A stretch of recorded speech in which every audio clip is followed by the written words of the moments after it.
Greetings, fellow Rotarians and guests. My name is Joe Young, and it's my honor to serve as the 2020-2021 President of the Rotary Club of Columbus. Founded in 1915 with our first meeting in February of 1916, our club is one of the oldest and largest within Rotary International. Our membership includes a diverse set of leaders within business, city government, military affairs, healthcare, education, arts and culture, social services, and ministry, all sharing a common desire to improve our community and have a positive impact on the world around us. The world needs Rotary and the ideals that we represent now more than ever. The onset of the COVID-19 pandemic has dramatically changed the way we live, work, and interact with one another. School-aged children that were already struggling with food insecurity and educational development are falling further behind. Recent acts of violence perpetrated against our African American brothers and sisters have further highlighted the fact that systemic racism continues to plague our nation. Political division and social unrest continue unabated. The world needs our leadership. And while these are extremely difficult challenges to overcome, Rotary is well positioned to be part of the solution. I long for the day when it will be safe for us to meet and fellowship again in person. Until then, please keep wearing your mask, please keep loving each other, and please keep serving others above yourselves. On behalf of my wife Vicki and our daughters Katie and Lynn, I want to thank you for all that you are doing to make our community a better place to live. It's my pleasure to serve alongside you. Now let's get to work.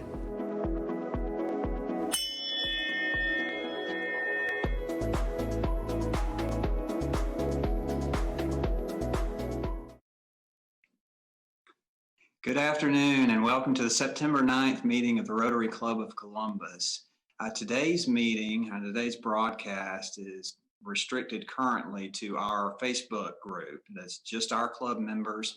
We're doing that, but due to the nature of the topic, we may later make it available for public consumption, but just all of you guys that are tuning in that are members of our club know that anything that's discussed here is just among ourselves for the time being, but appreciate you guys tuning in. Our pledge today is going to be led by Jackson Close. He's the son of Rotarian Rodney Close.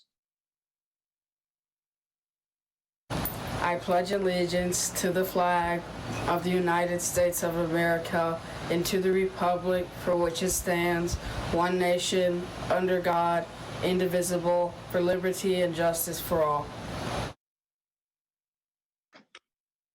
So it's our club's, thank you, Jackson, for that pledge. We appreciate your participation in our program. It's our club's tradition to honor an active duty military soldier and that's stationed at Fort Benning each week. But occasionally we have an opportunity to honor one of our own Rotarians, and it's our privilege to do that this week. I now call on Dick Nurnberg with today's recognition. President Joe and fellow Rotarians, I'm pleased today to introduce our military member as a guest, and it is Dr. Jim Crosse, who is also Colonel Retired Jim Crosse. Dr. Crosse, before practicing for 25 years here as a urologist in Columbus, came to the United States from Guyana, then British Guyana, in 1957.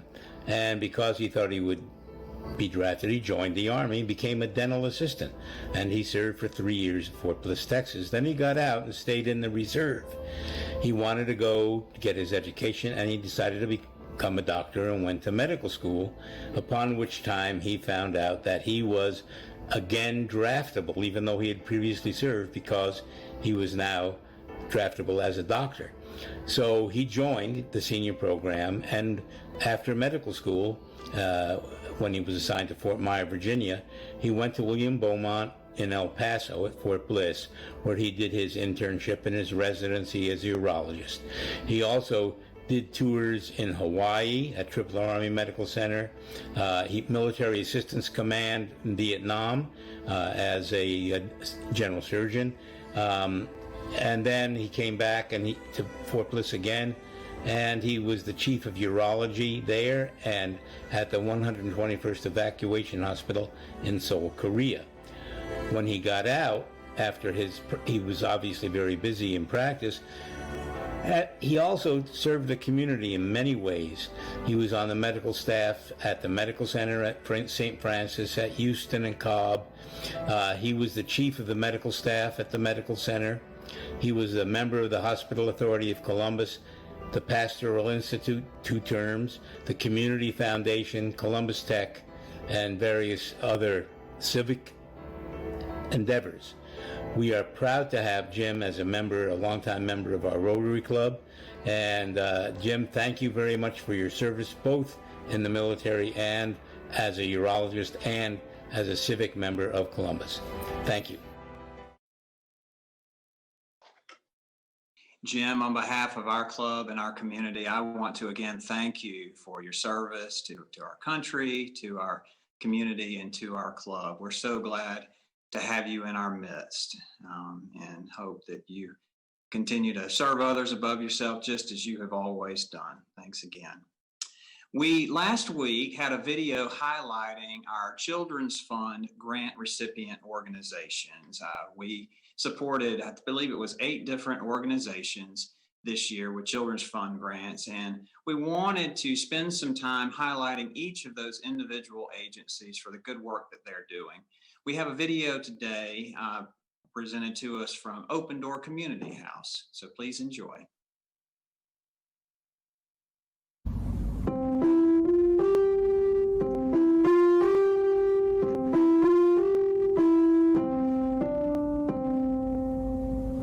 Hello from Open Door Community House. I am in the Matthews Promise Academy music room, where we hope and pray to have students learning to play musical instruments again in January. Your gift of $500 will go to purchasing music, instruments, and instrument maintenance. Studies show, including one we have done with CSU, learning to play a musical instrument increases a child's ability to read and the brain's ability to problem solve, think creatively, and boost confidence. Right now, we're focusing on the virtual learning full-day camp here at Open Door Community House, supporting students to stay academically on track, on schedule, and fed. We are grateful for your gift and investment in the children of our community. Thank you, and God bless. Great. Just to remind you guys, our Children's Fund donations are made through the birthday contributions that you guys make. When you receive birthday cards from our Children's Committee, please consider donating funds equivalent to your age, or give more if you like. That's great. We had over $7,000 contributed this past year, and it allows us to provide funds to excellent organizations and causes such as Open Door Community Home that you just saw. We'll be seeing more videos of these different organizations in the weeks to come. I have a few announcements for you today. We have our Rotary Mix tomorrow evening from 6 to 8. I've had several folks in the club ask me about ways that we can get together and engage without being in person. And this is really an ideal time to have an opportunity to interact with folks via Zoom. We're able to see each other on screen, which is not as nice as being in person, but it is nice to be able to connect at least somewhat, even while being physically isolated. So I hope that each of you will take advantage of that tomorrow night from 6 to 8. Saturday morning, there's the annual rededication of the Global War on Terrorism monument at the National Infantry Museum. They are still looking for volunteers to help with crowd control, really just directing people to their seats, making sure that families have water and just are made comfortable at the event. There are a number of Gold Star families that will be there with family members that are being recognized on the memorial. So if you guys have an interest and are available in helping out with that, please contact either Julie in the office, or you may reach out to Andy Redmond or Pete Jones, and they'll get you connected with where you need to be. Also wanted to bring up our district grant service project that's coming up at the end of September. On Tuesday evening, September the 29th, we have scheduled a box packing party. We are supporting Hope Harbor, which is a home for victims of domestic violence. We have purchased household goods, essential items for those families. And the way Hope Harbor will use those is as families come into their program and then are leaving the program, we will send them with sheets, towels, toiletries, just basic household items. And so what we're going to do is gather at the parking garage of the Trade Center Tuesday evening, starting about 5:30, probably run till about 7. In addition to the box packing party, we're also going to have an ice cream fellowship. More information will be forthcoming on that, but I hope that you guys will put that date and time on your calendar so that you can join us. Our program today is going to be brought to us by past President Ron King. It's my pleasure to call on him at this time. Thank you, President Joe, and good morning, friends. I first met Tom Waynick 2 decades ago. He had just returned from the Second Gulf War. He was part of the 3rd Infantry and the drive to Baghdad in Kuwait. He had been assigned then to Fort Benning to be part of the family life training program that the Pastoral Institute, the Fort Benning chaplains, and the Department of Army had developed to strengthen the marriage and family ministries and work of Army chaplains. I was very impressed with this Texas Lutheran pastor, this Army chaplain, this marriage and family therapist, this soldier, this husband, this dad, and this really good guy. He was extremely authentic, gifted, relational, articulate, bright, personable, and caring, both personally and professionally. I remember thinking back then, if I ever retired, this would be a great guy to be the next CEO and executive director of the Pastoral Institute. Well, fast forward about 20 years, and since that day, 20 years ago, Tom's career has blossomed. He's been all over. 2 places he's been, you know very well. He's been the garrison chaplain or post chaplain at Fort Benning. He's also been chaplain at the Pentagon, and he worked at the Pentagon in several other capacities. But when he retired a few years ago as a full colonel, he became the CEO, executive director of the Pastoral Institute in 2016. And I was very excited and grateful and still am. Now, during this surreal time for our world, the reality of anxiety and loss and grief has touched each and every one of our lives. 5,637 coronavirus cases were reported in Muskogee County yesterday. 151 community members and our friends have died as of yesterday. Grief is a reality for our world, our nation, our community, and our own lives. This is a relevant topic for every one of us this morning. I am personally grateful for Tom bringing this, because during the last few weeks, I found myself dealing with the loss of my brother-in-law, Stan Howell, the loss of my dear friend and CSU professor, Dan Ross, my neighbor and friend down the street, Willie Woods, who died of COVID and coronavirus. I've just learned this morning that my friend Joe McDaniel had died, and many other friends and Rotarians, brothers and sisters in our community. And my story is your story. It's the community's story. It's the nation's story. It's the world's story. We are all being touched by loss and grief in intense and unexpected ways.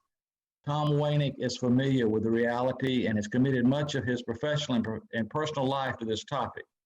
A presenter to civilian and military audiences around the world, a man who lives what he believes, a community member who is committed to making this a better community for all of us, a Rotarian who practices service above self each and every day.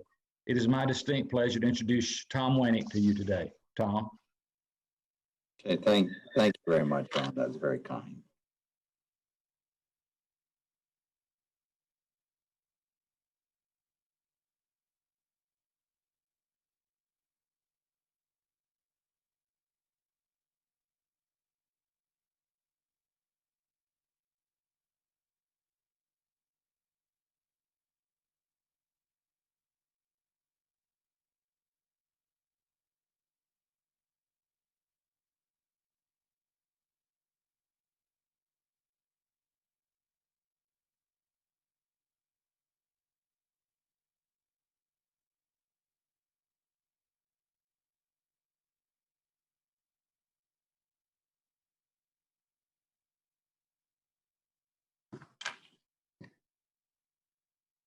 So the video that you're watching right now was taken by Ryan when he lived there.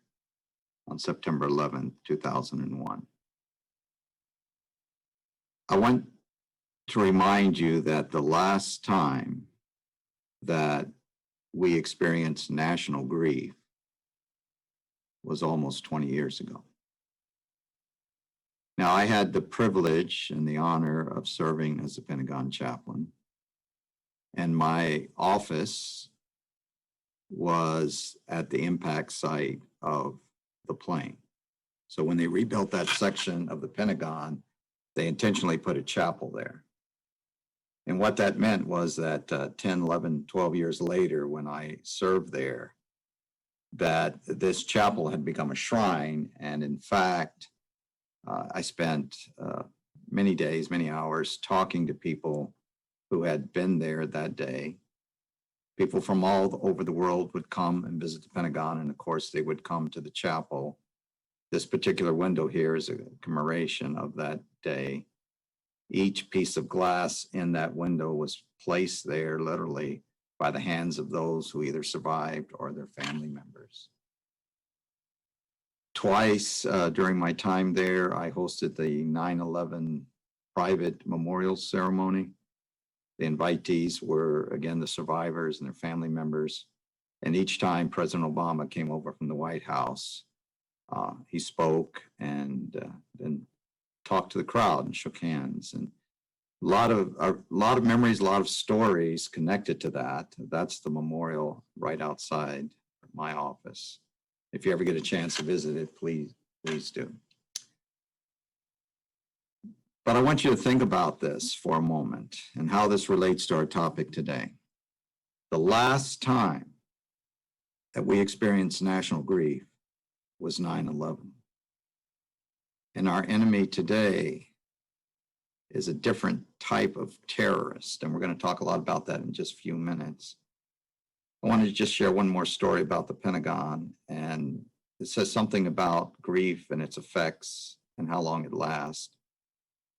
So the last time that I and the president were together, he was making his way through the crowd. And of course, he's a very charismatic individual. But as people were sharing their stories of that day with him, he became quite moved and quite emotional. I could tell on his face that it was a heavy experience for him. And I was standing next to his military aide who kept looking at his watch because the president had to be out at Andrews and on Air Force One to his next engagement and was running late. I was standing there when the president made his way over to us, and he said to his military liaison, he said, before we go, I want to go out to Arlington. I want to go to Site 13, and that's where we buried our dead from our current conflict. So if you think of our nation's leader 12 years post that event being moved, you think about your own life and everything that changed because 9/11, realize that we are engaged in another fight right now that will put us, if we're not already there, put us in national grief.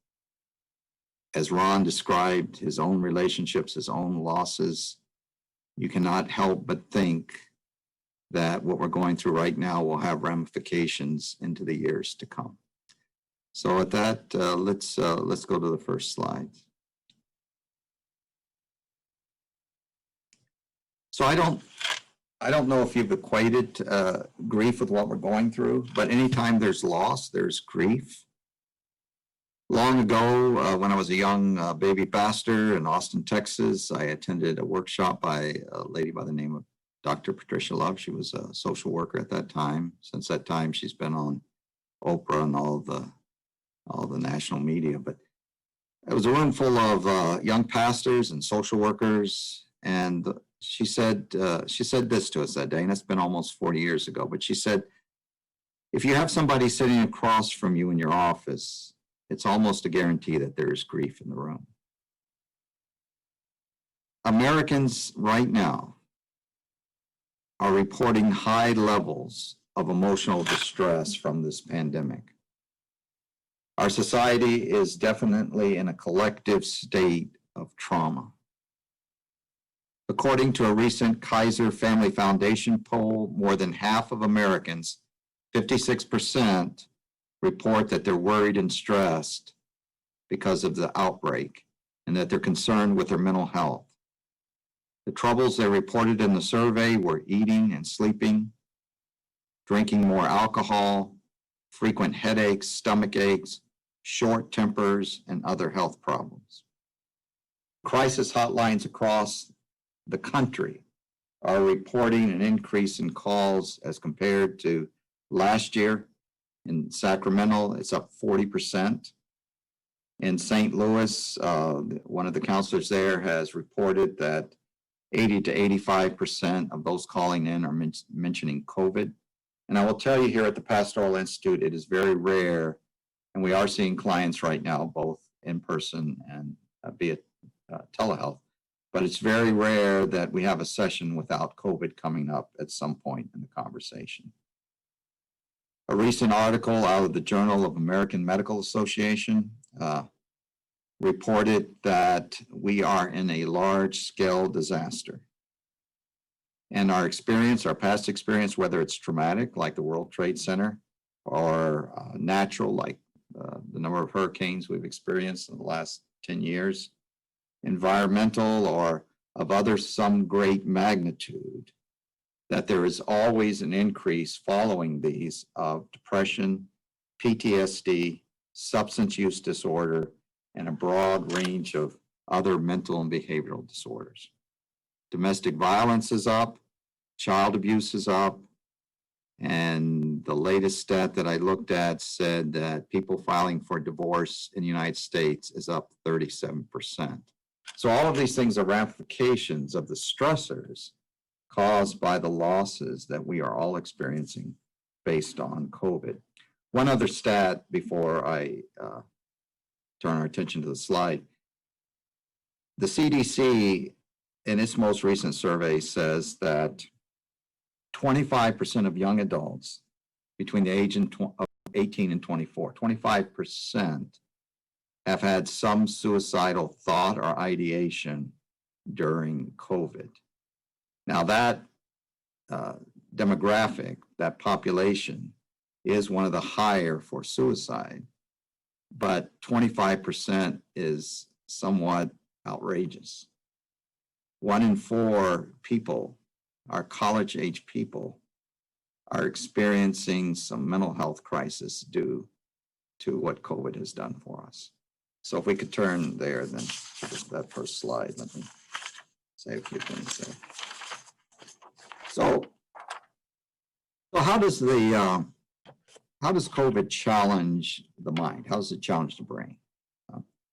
First of all, and I'm dumbing down neuroscience, neurobiology here in the simplest of terms, and I'm doing it not for you, I'm doing it for me because I like to keep things kind of simple and easy to understand. But think of how the brain is wired. We are wired to respond to threats, and we do that through our 5 senses. And we're created that when that saber-toothed tiger jumps out from behind the rock, that we're going to experience that flight, fright, or fight response. That's how we stay alive. But if you think about COVID-19, we can't taste it, we can't see it, we can't touch it. And this is disconcerting to our brain. It's difficult for the brain to kind of get a hold of this threat. It's not like a terrorist flying a plane into a building. It's an unseen threat. And that becomes difficult to process. Neuroscience also tells us that we're wired for human connection. Our resiliency, our well-being, our safety is all built around our connection to other people. But COVID comes along and imposes restrictions on us, right? So we have to stay 6 feet apart. We can't hug each other. We can't sit with each other. We can't interact the way we've done before. And once again, our brain is challenged because it produces anxiety. This is not the way we're wired. You know, the brain's main function from the time we're born is to conserve energy to keep us safe. It's continually looking for patterns. It's continually scanning what's safe, what's not safe. And over time, through repetition and familiarity, it builds up our routine that gives us a sense of safety in the world. But then COVID-19 comes along, and how does it affect our routine? Who here has not had their lives changed, their routine changed because of COVID? We also know that all of this information, which is hard for us to process, if there is no relief, if this just continues on over a much longer period of time, there will be a regression to compassion fatigue. Because our ability to care, our ability to fill ourselves up with the love of others and then allow that to flow out to one another will be hampered because we'll find ourselves exhausted.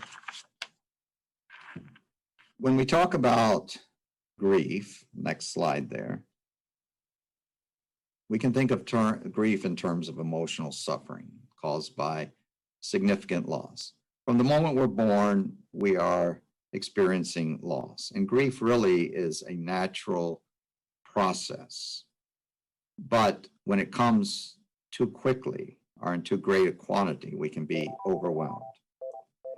Grief involves a sequence of thoughts and feelings that follow a loss, and this is experienced in our mourning and how we act out our grief. Always remember also that grief is a process. It's not a single act.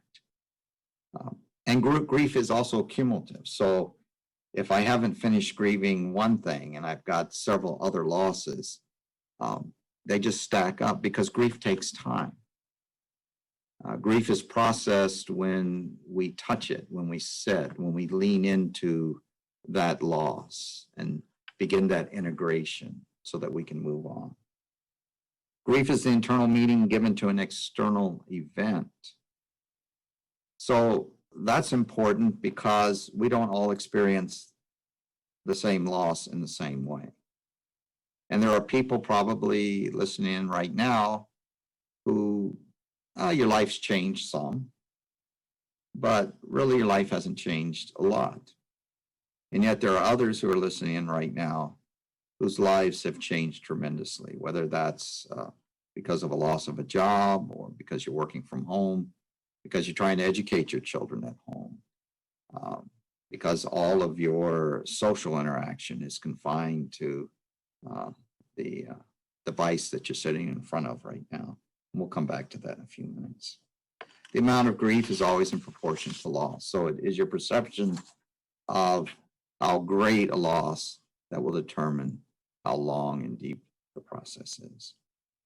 One of the things we need to guard against, of course, is not acknowledging our loss, not looking at our grief, resisting it, because we know that resistance becomes resentment, and resentment turns into rejection, and rejection becomes depression. And when we get depressed, then we lose touch with ourselves. And feelings just don't go away. That's one of our mantras here at the Counseling Center, that feelings have to be acknowledged, they have to be touched in order for them to disappear. So let's think of, for a moment, some of the grief situations related to COVID-19. Certainly there are physical challenges in ourselves and our family. I think kind of the universal physical challenge in the first days of the disease was finding toilet paper, right? And then finding Lysol wipes and sanitizer and all the things that we had to do, particularly in those early days, to when we knew even less than we know today, in order to prepare and protect ourselves. Right now, in our community, the options of whether to sit in a classroom or sit at home, having the kids at home, making sure that the homework's being done, maybe having my work at home.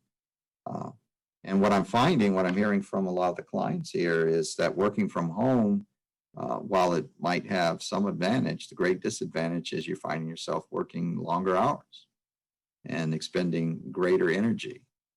And oh, by the way, there is such a thing as Zoom fatigue, because going back again to neuroscience, what we know about the brain has a harder time processing this interaction that we're currently engaged in than face-to-face, because there's a lot of nuances to communication that our brain relies on to process information. Without that, the brain's having to stretch itself, so it's expending more energy.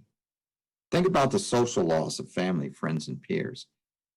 If our social connections, our human touch, our ability to sit and laugh with each other, if it is hampered, and that is the very thing that gives us a sense of safety and resilience in life, then over time, that leaves us vulnerable to anxiety and depression and a host of other things. Ability to get help is hindered by difficulties and disparities. I know in counseling some school teachers right before we closed down the schools in the spring, one of their major concerns was, okay, we're going to go to an online platform, but how about my children in my classroom who don't have a computer, who don't have internet? Unknown future, frequent change of direction. Anytime there's a crisis, many of you lived a number of years in this world, and you know that it takes time to gather the facts and create a plan. And it's taken us a long time to try to figure out what we're looking at, and we still don't know what we're looking at. And that's disconcerting to the brain too. The brain likes assurance. The brain likes stability. And this disease isn't presenting either one of those to us. Conflicting information at all levels. One resource tells us this, another tells us that. Every politician has a different spin on it. Then just the overall sense of loss of predictability and routine. You know, when we had the stay-at-home order, we said, okay, good, we'll do that for 3 weeks. We'll get to the other side of this and we'll move on. Well, that hasn't happened. It's been 6 months now. We don't know how much longer. We don't know really what the end result of all of this is going to be. So there is that disruption, and our bodies wire themselves to a routine, not only a daily routine, but an annual routine. And any disruption in that causes consternation and leads to some mental health issues. I was reading an interesting article a week ago written by a developmental psychologist in California on the faculty of one of the schools there. And he was talking about what long-range effect is COVID going to have on the maturation of our high school students? Because, you know, high school is one of those times in our life, in our development, our maturation, where we need those systems, we need those schema or schemata, those defined boxes. And that helps develop who we are. So we define ourselves either as a part of a group of people or over against a certain group of people.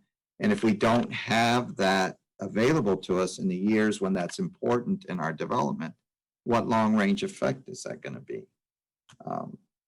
When you're sitting behind a computer at home, you're not in the mix. You're not in the groups from which you will create your self-definition. So whenever you talk about grief, the name Kubler-Ross comes up. She was one of the early researchers on grief, and there's plenty of other ways of looking at grief, but I'm going to go back to her system because most of you are familiar from Psych 101 course, but very basic. And so you think of the stages of grief, you think of denial.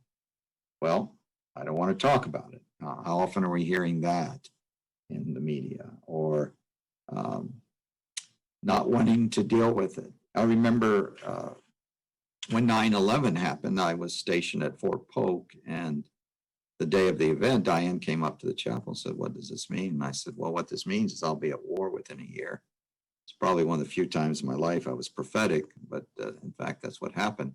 But I remember going home that week, and Daniel, my youngest, was sitting with his Legos, and he was building some towers, and he had this little metal Lufthansa jet that I had picked up on one of my travels that I'd given him. And when I walked into the door for lunch, he was taking the airplane and he was flying it near the towers. And he said, "Look, Dad, the plane doesn't hit the towers."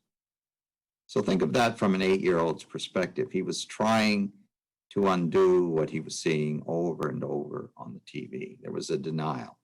I just don't want to deal with it. I want to undo it. There's anger, irritation, agitation. That's part of grief work.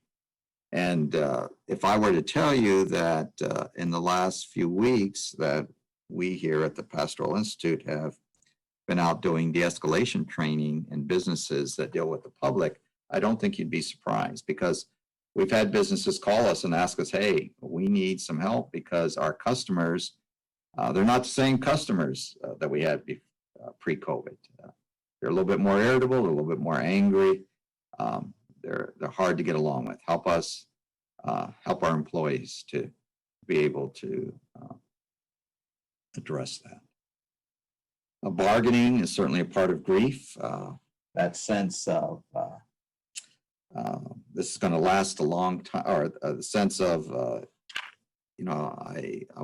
want to wrestle with God over this. Hey, just make this go away. It's a bad dream. Bring that miraculous vaccine. Despair, depression. This is going to last a long time. I have no control. Life has changed forever. And then finally acceptance, which we will get to. It will eventually be all right, and I'll get through this. The next slide is by another grief works researcher, and the slides will be available, so I'm not going to spend time on all these. But Westberg talks about the process, and of course that's a much wider view of grief than Kubler-Ross's. The next slide talks about the manifestations of normal grief. And grief, by and large, is a normal process. We can get stuck in that, but there's going to be feelings, there's going to be physical sensations, cognitions, behaviors. I added spiritual here. It could be a loss of hope, a loss of purpose, a loss of meaning. But I've had a number of people, even somebody yesterday said, "You know what, I'm just fatigued and I don't understand why." Well, you can blame COVID on that, because we are going through multiple losses every day, even if we don't realize what we've lost. And it affects our behavior and our feelings. And so we want to be aware of unresolved grief. So if you see any of these signs in someone else, or if you start to see them in yourself, that's the point at which you probably need to ask somebody for some help, or get somebody some help. We begin to act out, maybe our depression increases. We've experienced a lot of change and we're not comfortable with it. So I could spend a lot of time talking to you about grief. Grief has been a part of my work for many, many years. But I want to talk to you the last few minutes here about, well, what's the antidote? What's the fix? And the cure comes back to what we mentioned earlier, and that is our attachments, our resilience. The average human being will have about 152 relationships, and that'd be family and friends and coworkers and others that are important to us. And without connecting to that 152 over time, our mental health will deteriorate. In other words, we need presence. We need to be able to laugh and to joke and to dance and to sing. We need to sit around our tables in Rotary because it's what makes us whole, what makes us very human. We know from research that in the animal kingdom, and particularly among primates, that whenever there's stress, there is this re-energizing, how about that? re-energizing of our bonding activities. And COVID comes along and prevents a lot of those. When our restaurants are closed, when downtown is closed, when our churches are closed. So the very thing that we need in order to get better and heal from this is the very thing that COVID is preventing. But it is our relationship. So it is reaching out in any way you can, in all the ways you can, protecting yourself and being safe, and yet making connections from day to day, because it is in those secure attachments that we're able to cope with our stress, that we're able to regulate our behavior. We have increased functioning. We recover from our losses. Our attachments make us stronger and more resilient. So attachment theory reminds us that we all do better when we are immersed in solid, rich, supportive relationships, whether that's families or community or social units, again, such as Rotary. Those are places where we recover from the storms of life, from the losses and the grief that we experience. I cannot stress enough that if you're experiencing some of the emotional and mental results of being isolated and cooped up and contained by this virus, that you need to make every effort you can to connect to others and make sure that your loved ones are being connected to. One of the great pains of this virus, I was on a conference call with some hospital chaplains about 4 weeks ago, and they were literally in tears. They were crying because they weren't able to go into the room and to hold the hand of the dying. And they weren't even able to walk into a room and talk to the family members who were waiting somewhere else in the hospital oftentimes. So COVID is a wicked disease, and it is attacking us on a mental, kind of a mental cognitive plane that is not good for our overall health. I want you to take care of yourself, and that's the last slide here, besides the conclusion. So I think it's important for us to recognize that the last time we went through national grief was at 9/11, 2001, and we're going through it again in 2020. You need to be confident, calm, and control. We will get through this. History tells us there's the other side of these pandemics. Remember to give yourself positive messages. Live in the expectation and hope of what it looks like on the other side. We know from those who have lived through the horrors of war and incarceration that's how we survive. It's important to have that support system to share regularly. Affirm yourself, your work. Make a recreation schedule. Take up a new hobby. I've planted more plants in my backyard than I've ever planted this year. I've spent a lot of time in my backyard because there's nothing else to do. But it's been one of my safe places. It's been rewarding to do that. You want to practice transitional behaviors. There's things that you need to do that you can't do right now. We'll do what you can do and find your transitional behaviors, because the day is coming when this will pass. You need to have fun. You need to play. Even in the midst of COVID, there's still life, and it's right there to be touched and to be lived. The last slide there is the conclusion to our thoughts for today. Grief work is life's work. It must unfortunately be done alone, but it also must be done in community. You are not alone, and we must go through this grief in order to keep living. So I want to encourage all of you to be kind to yourself, to be good to yourself during this time, to realize that whatever you're feeling is probably pretty normal, and to realize that this is no small thing. It will have effects for years to come. And let's take care of one another. Okay, subject to any questions here? Hi, Tom. Thank you for such a meaningful and important program. There are no questions in the comment feed, but there is a real outpouring of appreciation for this program, how helpful it is, affirming, timely, meaningful, and I think it's probably appropriate. I'm inclined to really leave it at that. I don't think any question I could ask would provide anything additional to what you've offered here. Your encouragement, I think all Rotarians know and understand hopefully how to connect specifically with the Pastoral Institute. That may be the only question I have is can you share that in addition to the slides, how any Rotarian may reach out for help. Okay, and we've made it even more simple here in recent days. COVID has caused us to get a whole lot more efficient over here. You can actually just go online, and there's a DocuSign document that it's easy to follow, and as soon as that reaches the front desk, there'll be somebody calling you to set up an appointment. So it's quite easy.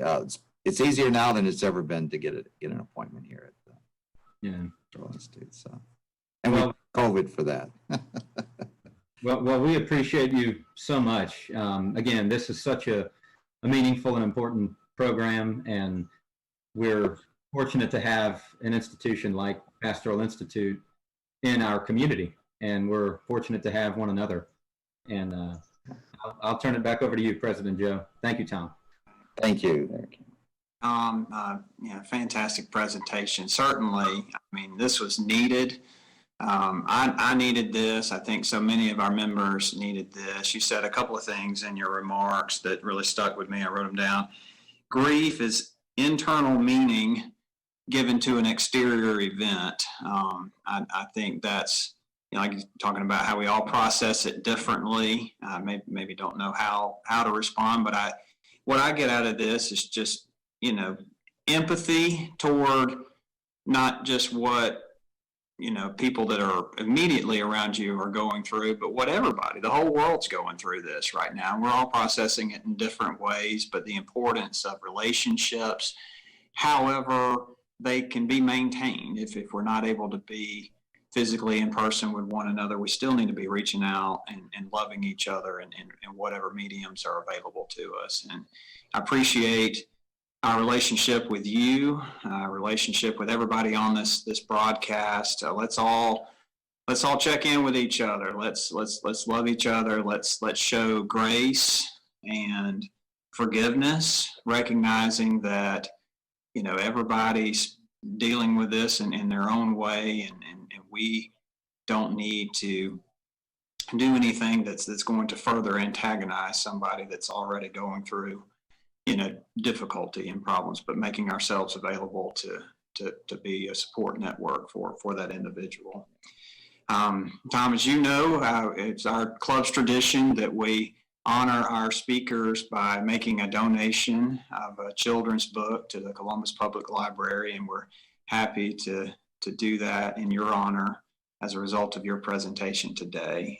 Again, really appreciate you sharing your time and your expertise with us, and really excited about this topic being made available to so many folks that I'm sure have the need to hear this right now. I want to again remind everybody that today's broadcast will be available for our Facebook group, the Rotary Club of Columbus, and make sure that you're signed on to follow our group.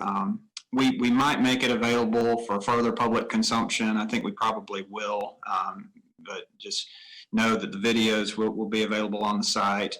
Also, there will be a YouTube link sent later on.